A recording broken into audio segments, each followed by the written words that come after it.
तुला काय झालं काय झालं काय झालं मला सांग. हे झालं गेलं लय झालं वय झालं आता थांब.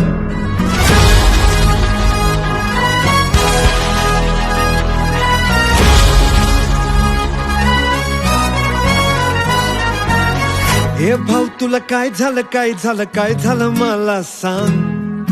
हे झालं गेलं लय झालं वय झालं आता थांब. कुणीतरी तुला छळलंय, मन लय चुरगडलंय, आतमध्ये लय जडलंय, तुला कसं नाही कळलंय. मन माझं लय गडबडलंय, धक्का बसला धडधडलंय, तडफडलंय धडपडलंय, वाटर मारून बडबडलंय. मला येड लावलंय